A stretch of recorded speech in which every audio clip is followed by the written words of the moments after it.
Selamat pagi anak-anak. Sekarang kita akan belajar tema 7 peristiwa dalam kehidupan. Subtema 1 peristiwa kebangsaan masa penjajahan, muatan pelajaran ilmu pengetahuan sosial. Nah, apakah kamu tahu bahwa salah satu peristiwa tidak menyenangkan yang dialami oleh bangsa Indonesia adalah penjajahan yang berlangsung cukup lama, diawali dari kedatangan bangsa Barat ke Indonesia dan upaya-upaya bangsa Indonesia mempertahankan kedaulatannya.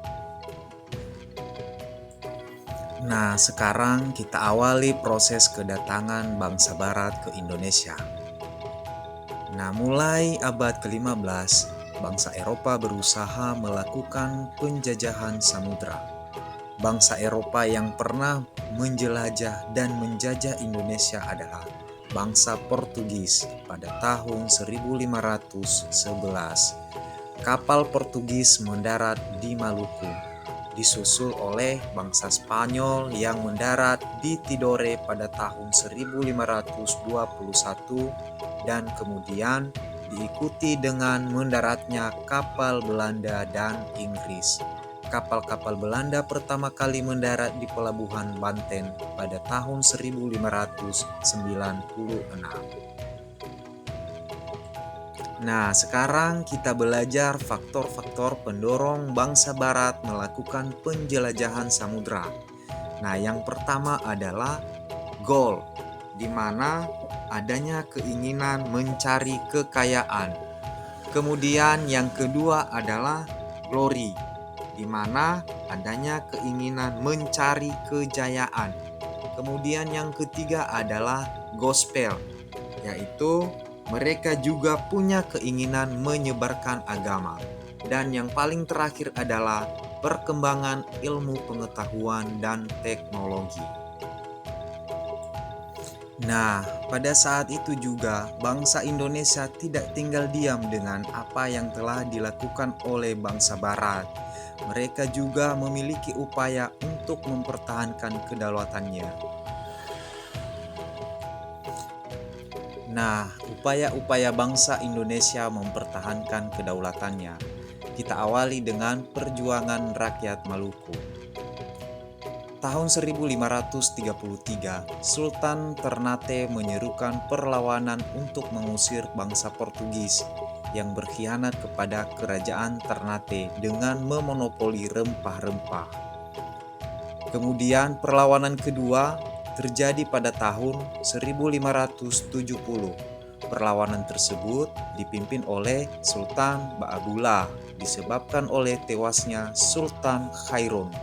Portugis menyerah dan meninggalkan Maluku pada tahun 1575. Perjuangan rakyat Sumatera Utara. Di Aceh, perlawanan dipimpin oleh Teuku Ciktitiro, Panglima Polim, Teuku Umar, dan Cuknya Dien. Rakyat Aceh menggunakan taktik perang gerilya, yaitu memasuki hutan agar tidak mudah ditangkap. Perlawanan rakyat Sumatera Utara dipimpin oleh Sisingamangaraja XII. Sebabnya adalah Belanda ingin menguasai Tapanuli. Perlawanan Sumatera Barat. Perlawanan dipimpin oleh Tuanku Iman Bonjol. Penyebabnya adalah politik adu domba Belanda terhadap kaum Patri dan kaum adat. Selanjutnya perjuangan rakyat Jawa. Di Pulau Jawa, Pangeran Diponegoro memimpin perlawanan terhadap Belanda.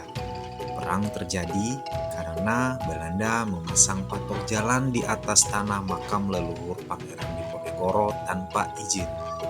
Belanda berhasil menangkap Pangeran Diponegoro dengan berpura-pura mengajak berunding.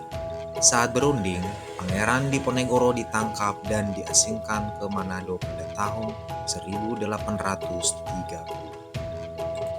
Selanjutnya, perjuangan rakyat Bali. Sikap Belanda yang melanggar hukum tawan karang menjadi penyebab perlawanan rakyat Bali.